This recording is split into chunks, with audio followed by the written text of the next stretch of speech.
Hi friends, Telangana పచ్చి పులుసు సింపుల్గా ఎలా రెడీ చేసుకోవాలో ఈ వీడియోలో చూద్దాం రండి.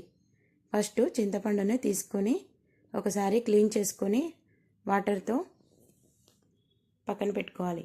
తర్వాత కావలసినంత వాటర్ని ఆ చింతపండులో వేసుకొని చింతపండు రసాన్ని వడపోసుకొని పక్కన పెట్టుకోవాలి. తర్వాత 2 ఆనియన్స్ని నిలువుగా కట్ చేసుకోవాలి. కట్ చేసుకున్న తర్వాత అప్పుడు వాటిని ఒకసారి పిసికినట్లయితే పీసెస్ అన్నీ విడివిడిగా అవుతాయి.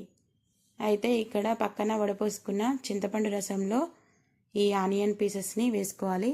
మనకు కావలసినంత సాల్ట్ను కూడా వేసుకొని పక్కన పెట్టుకోవాలి. తర్వాత స్టవ్ను వెలిగించుకోవాలి. ఒక బౌల్ని పెట్టుకోవాలి.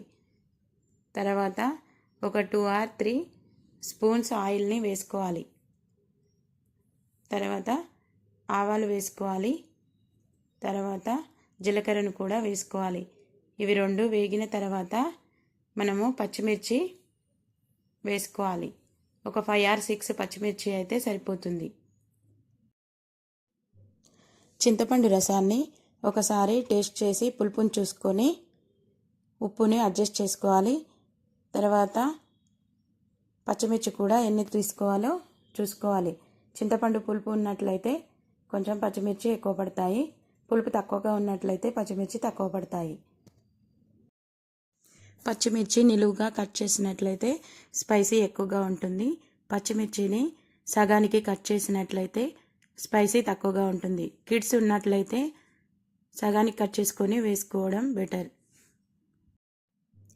ఈ పచ్చి పులుసు రైస్లోకి చాలా బాగా టేస్టీగా ఉంటుంది. ఈ పచ్చి పులుసు సమ్మర్, వింటర్, రైనీ సీజన్లో వేడివేడి అన్నంలో చాలా బాగుంటుంది.